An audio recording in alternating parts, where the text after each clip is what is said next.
Buenas tardes a todos. Agradecemos mucho este espacio, esta oportunidad de participar en el tercer coloquio de fortalecimiento de los colectivos de docencia. En esta ocasión me corresponde ser portavoz del subcolectivo conformado por los profesores que impartimos la UEA de diseño de mensajes gráficos 2, signos tipográficos. Nosotros pertenecemos a diferentes departamentos y a diferentes colectivos. Sin embargo, nos reunimos con el entusiasmo de reseñar la experiencia que hemos vivido a lo largo de esos 3 trimestres dentro del PER y esperamos poder aportar un granito de arena para todos. Los miembros de este subcolectivo se los voy a presentar. Les presento pantalla.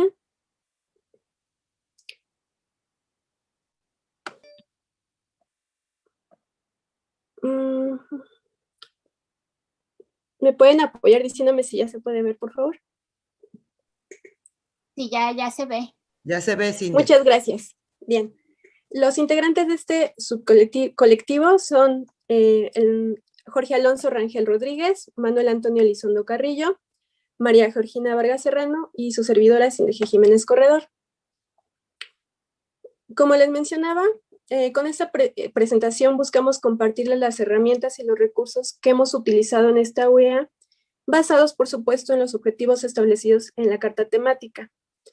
La idea es primero comenzar con esta parte, después ejemplificar las herramientas y los recursos, y finalmente compartiremos las propuestas de los posibles escenarios para el regreso a clases. Para esta UEA, se dispone de 9 horas en total, divididas en 3 sesiones de 3 horas cada una, regularmente organizadas en lunes, miércoles y viernes, debido al carácter de taller que tiene esta UEA. Esta UEA tiene un carácter obligatorio, lo que constituye un factor muy importante para que los alumnos tengan mucha atención en la materia y además regularmente suelen tener un fuerte compromiso con la UEA, con los profesores y con el trabajo de ellos mismos.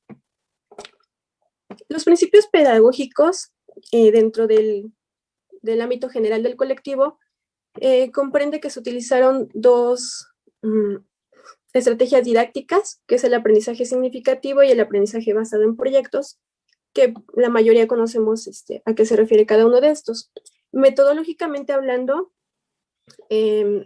los proyectos de diseño se dirigieron mediante el modelo general del proceso de diseño, que por supuesto comprende la fase de caso, problema, hipótesis, proyecto, realización, y también la metodología de Bernard Burdeck, que comprende el planteamiento del problema, el análisis de las condiciones, la definición del problema o del proyecto, el esbozo del proyecto o alternativa, la valoración y la decisión selectiva, y finalmente la planificación del desarrollo y la ejecución. La modalidad. La modalidad que se utilizó para este curso fue híbrida, comprendiendo la versión sincrónica y la versión asincrónica o síncrona o asíncrona. En la versión síncrona, como todos sabemos, implica que todos estemos conectados al mismo tiempo, y la versión asíncrona permite al usuario un acceso bajo demanda, la demanda que él desee. Para llevar a cabo las sesiones síncronas utilizamos las herramientas de Zoom y Google Meet para hacer videollamadas, y para la parte asíncrona, aulas virtuales, tanto Classroom como Cambia. Y también vale la pena mencionar que se utilizó WhatsApp y por supuesto el correo institucional como vinculante entre el alumno y los diferentes espacios. Por supuesto que a la hora de plantear el uso de los diferentes recursos, desde el principio del curso, se establecieron ciertos códigos de comportamiento, tanto del alumno como del profesor, para poder utilizar estas herramientas y que no se volvieran una molestia ni para el alumno ni para los estudiantes. También vale la pena mencionar que desde el inicio de los cursos se trataba de estimular la concientización de los alumnos de cuál era el rol que ellos iban a tener dentro del proceso de enseñanza-aprendizaje. Por supuesto, también de que estuvieran conscientes qué cosas son propias del profesor y qué cosas implicaba la participación de ambos. Como les mencionaba, dado que estamos considerando 3 sesiones a la semana que están establecidas dentro del horario de la UEA, En las sesiones síncronas regularmente se aprovechaban para explicar a los alumnos la naturaleza del proyecto y el desarrollo de los temas, mientras que las sesiones asíncronas se utilizaban para el seguimiento de los avances y las dudas de cada participante.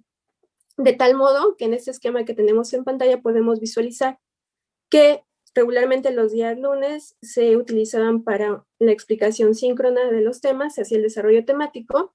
Los días miércoles se utilizaban para actividades de aprendizaje, que bien podían ser de manera síncrona o asíncrona.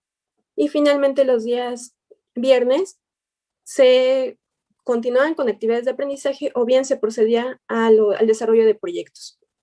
Esto podía ser una modalidad síncrona o asíncrona.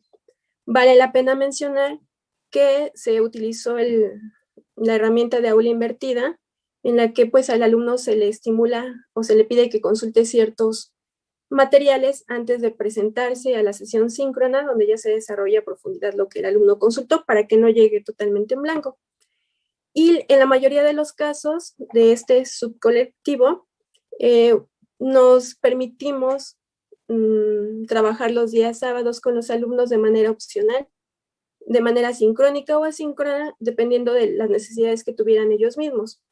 No, como les indico, no era obligatorio, simplemente respondía a las necesidades del mismo curso y de los alumnos. Las clases se organizaron básicamente en proyectos y temas, de tal modo que tendríamos un desarrollo temático, una fase de ejercicios, cuasi proyectos, prácticas de diseño, que en lo posterior voy a denominar actividades de aprendizaje, y finalmente los proyectos de diseño que poseían un carácter profesional y social. Entonces aquí abajo vamos a ir viendo, les pusimos un código, ¿no? Para que ustedes vayan ubicando en qué fase vamos explicando. Y listo. Bueno, ya específicamente con las fases de nuestro proceso. Para el desarrollo temático se dieron dos modalidades, la modalidad síncrona y la asíncrona.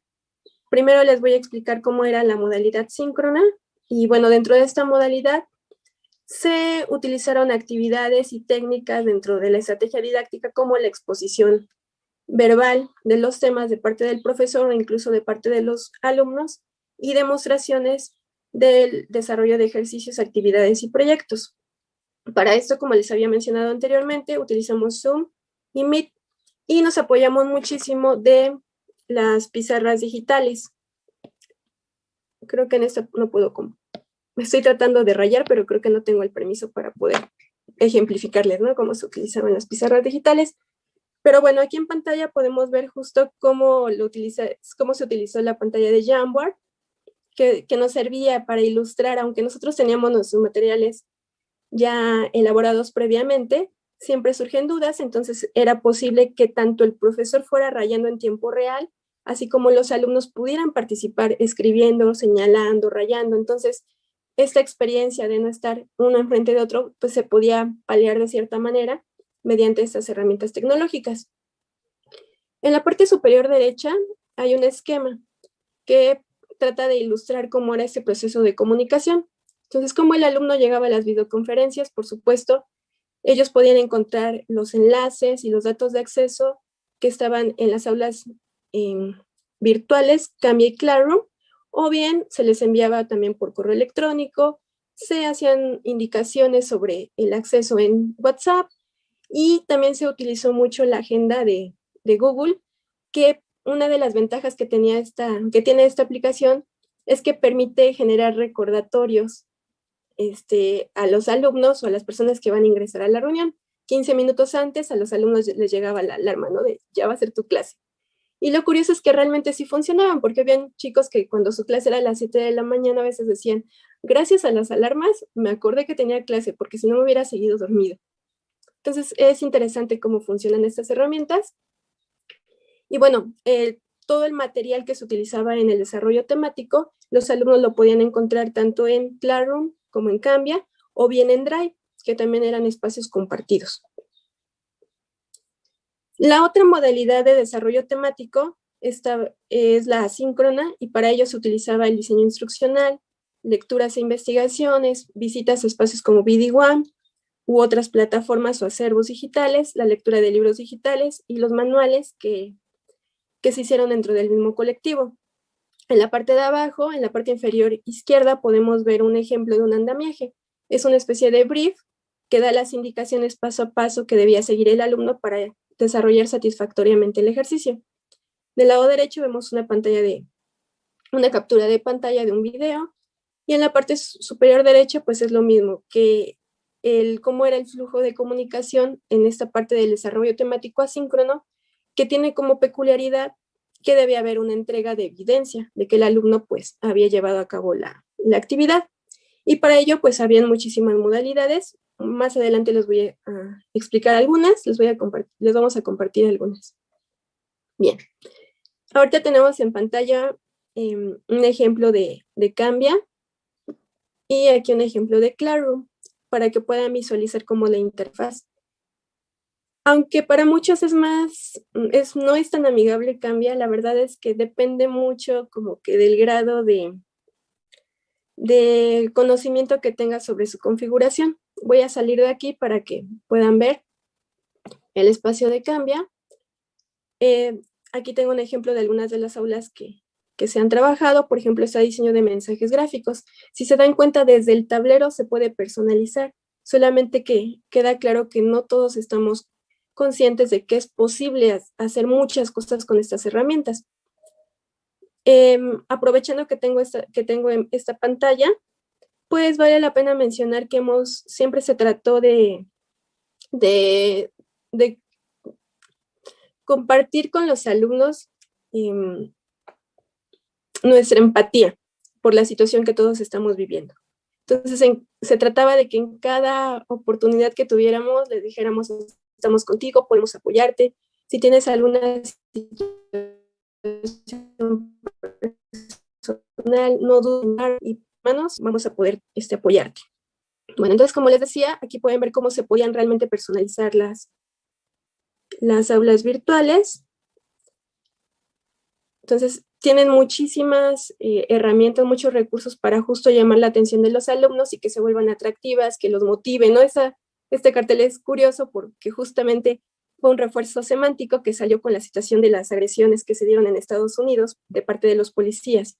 Entonces, aquí la idea era aprovechar la situación que se estaba viviendo cotidianamente y también, por otro lado, tratar de empatizar con el alumno en su forma de comunicarse.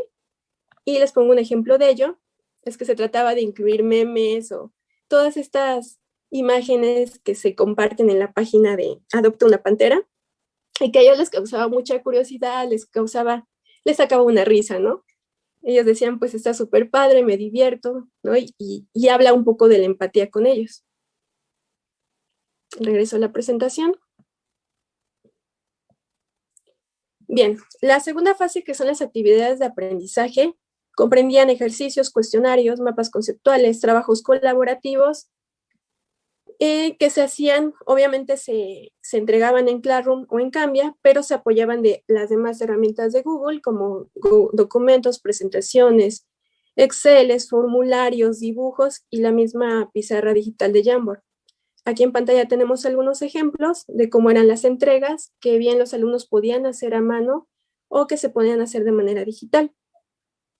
Y quería llegar a esta parte que son algunas actividades que existen previamente ya hechas en la red, que tratamos de implementar en nuestros cursos, justo para tratar de fomentar lo lúdico en las aulas. Voy a entrar a estas páginas para que las puedan conocer, por si no las conocían. Por ejemplo, es un sitio que se llama Método C, en el que podemos encontrar diferentes juegos para diseñadores. Son juegos de diferentes temáticas, no todas son de tipografía, hay algunas de color, otras sobre la vectorización, que si bien son actividades que pueden calificarse como tales, como la actividad, no garantizan el conocimiento de un concepto o de algo muy específico, solamente son complementos que permiten motivar al estudiante. Y un poco sobre lo que comentaba Gaby, también aquí viene una aplicación, un editor de vectores gratuito. Todo viene en este sitio que se llama Method of Action, y si lo buscan así les va a aparecer. Una de las actividades que ocupamos es esta, que es sobre el kerning, donde el alumno puede ir poniendo a prueba, ¿no?, sus habilidades para la separación entre letras, y además le va dando un puntaje, le dice cuál es el nombre de la tipografía, quién es el creador y en qué año se diseñó, ¿no? Al final arroja un ranking y le dice cómo le fue al alumno. Lo que ustedes ven en azul es lo que sería la respuesta correcta. Esa es una actividad. Esta es otra. Esta es una actividad que permite comprender cómo debe hacerse la vectorización y la colocación de los nodos a la hora de digitalizar una fuente. Y eso es particularmente importante porque se tiene que hacer de una manera peculiar a la hora de trabajar con programas de diseño tipográfico, como FontLab. No me cargó, pero bueno. Otra de las actividades en línea que hemos rescatado es, por ejemplo, esa que se llama I Love Typography, donde vienen artículos sobre temas recientes de tipografía y, por supuesto, actividades ya hechas que son principalmente cuestionarios. Tenemos cuestionarios sobre anatomía de las fuentes, tenemos también juego de no de adivinar, sino de reconocer cuál es la tipografía, identificar tipografías a partir de glifos, estos que son más de tipo histórico, donde son este primero es un cuestionario sobre los primeros años de la impresión en Europa, desde Gutenberg, en la década de 1450 hasta 1500. Otro test que es especialmente sobre Gutenberg y la primera impresión europea. Entonces, lo interesante de esas actividades, obviamente, es que ya están hechas, están en la red y están a disposición de todos, y que además, cuando el alumno va respondiendo, tiene la posibilidad de decir, no me acuerdo, necesito apoyo. Entonces, el mismo software, la misma plataforma les da ayudas mediante artículos que pueden consultar y pueden estar regresando, ¿no?, al cuestionario y consultando la información, de modo en que no solamente es evaluar, sino que también les permite repasar los contenidos. Aquí les muestro cómo se ve, cómo lo contestan ellos. Ellos van decidiendo cuál es la opción correcta, son bastantes. De igual manera, al final le ponen finalizar y les arroja un ranking. Entonces, bueno, son algunas de las herramientas que se han rescatado. Y por aquí tengo otro espacio que hemos utilizado dentro del colectivo, que se llama EducaPlay.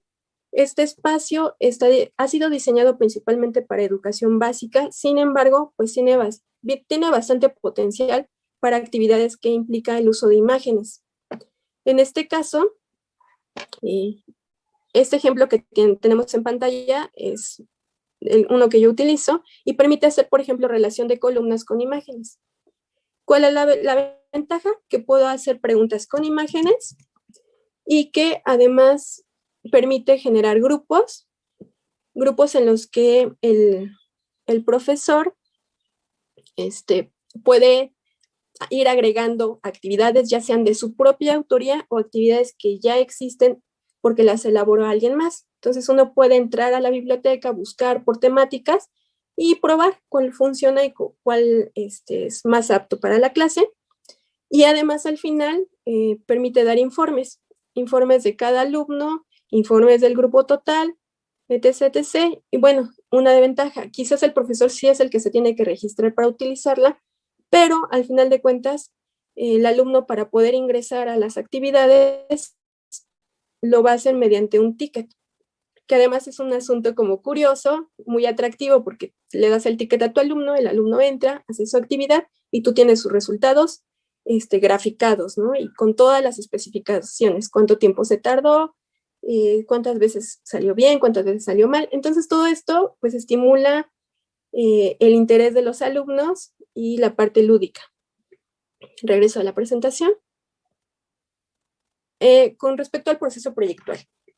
La parte del proceso proyectual, como les decía, se hizo en base al modelo general del proceso de diseño y los requerimientos proyectuales de Burdeck, y se utilizó la modalidad asíncrona y síncrona con estas herramientas digitales, aulas virtuales, Zoom, Meet y Gmail, y se hizo básicamente en esas etapas, que fue investigación documental, la definición de la propuesta, bocetaje, la propuesta final y la entrega del proyecto. Este es un ejemplo de una infografía desarrollada por los alumnos que justo trata de demostrar cómo se da el proceso proyectual dentro del diseño. Y bueno, con respecto al bocetaje, sí se ha tratado de tener mucho énfasis en tener bocetos hechos a mano alzada, ya sea con materiales análogos o bien con materiales digitales como lápices, tabletas y demás. Una segunda fase donde ya se empiezan a digitalizar los bocetos, una tercera fase donde podemos empezar a aplicar color. Aquí hay un ejemplo justo de ese proceso. Es un ejercicio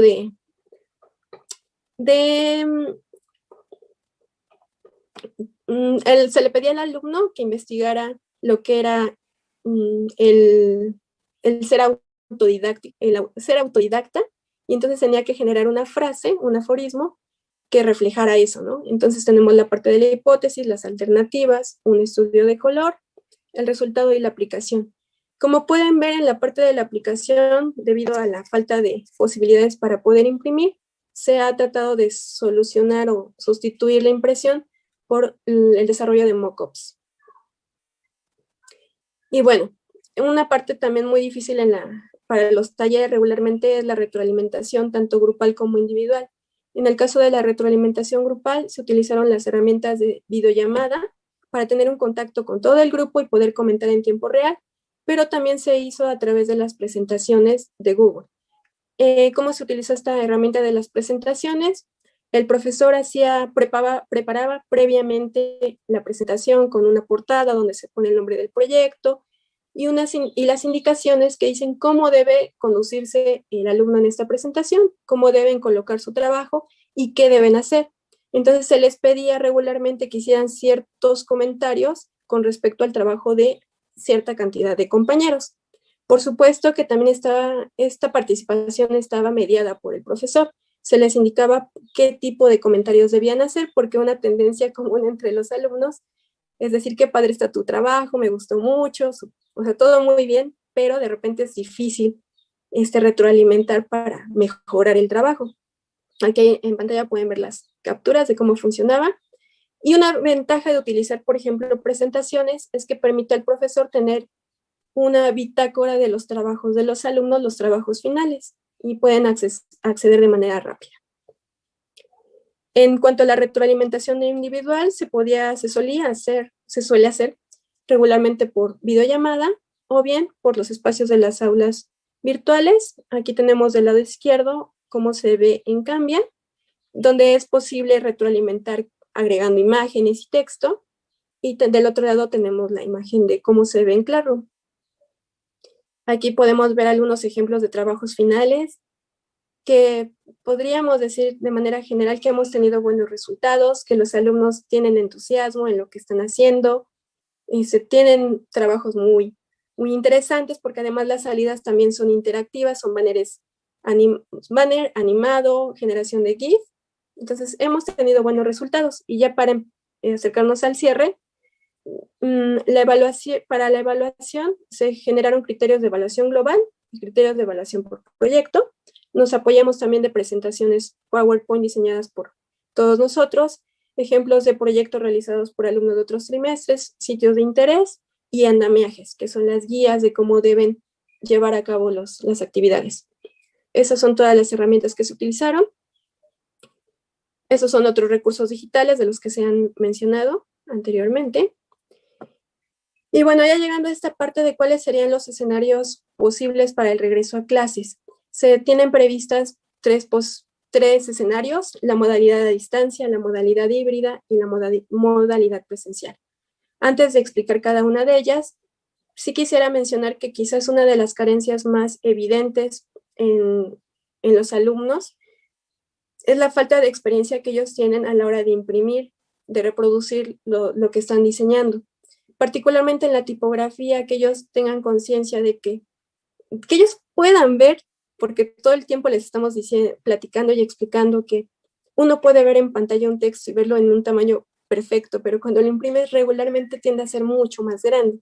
Entonces, esta experiencia de pasar de lo que tienes en pantalla, especialmente porque es tipografía y hablamos de puntos, es muy importante que ellos lo puedan tocar, que lo puedan ver. Por otro lado, la ganancia de punto, el contraste de color, la variación de color entre pantalla e impresión, que es diferente imprimir en una impresora de inyección de tinta, que una láser. Todo este tipo de detalles serían como las principales carencias que pueden tener los alumnos en una modalidad a distancia. Por otro lado, también, bueno, voy a pasar a la modalidad a distancia. En la modalidad a distancia se propone que las clases podrán impartirse vía remota con sesiones síncronas y asíncronas. La interacción entre los alumnos y los docentes podrá ser con las herramientas de Zoom o Meet.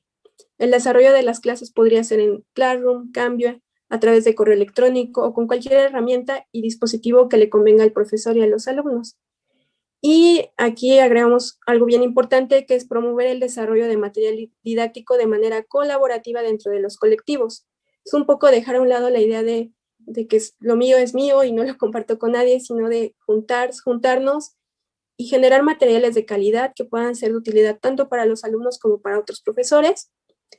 En este punto, quisiera mencionar que una de las propuestas es el desarrollo de un espacio específico de la División de Ciencias y Artes para el Diseño que pueda alojar todos los materiales didácticos que cumplan con ciertas características y que puedan ser accesibles para alumnos y para maestros independientemente del trimestre en el que se encuentren, ya que les puede ser de utilidad de repente llegar a los videos que Gaby nos mostraba, ¿no?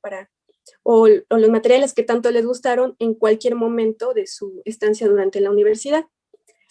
Bueno, pasando a la modalidad híbrida, tenemos que las clases de los talleres podrían impartirse en modalidad híbrida, con sesiones presenciales cada 4 semanas, en la semana 4, en la semana 8 y la 12 del calendario. En esas clases se atenderían en horario escalado cada hora, pequeños grupos entre 10 y 12 alumnos. Es un número que por supuesto tendría que investigarse más, para aclarar dudas muy puntuales de los temas abordados, para intercambiar experiencias de enseñanza-aprendizaje y hacer los ajustes necesarios al curso. Y en la modalidad presencial, una vez controlada la pandemia, los alumnos y profesores asisten a clases en instalaciones de la universidad, manteniendo el protocolo de sana distancia y uso obligatorio de cubrebocas y lavado de manos. El grupo se podría dividir en 3 grupos pequeños para que cada pequeño grupo asista a una de las 3 sesiones programadas en los horarios. Las otras 2 sesiones se dedican quizás a realizar investigación, al proceso de bocetaje y demás actividades de cada proyecto. Y de nuestra parte sería todo. Muchas gracias por su atención.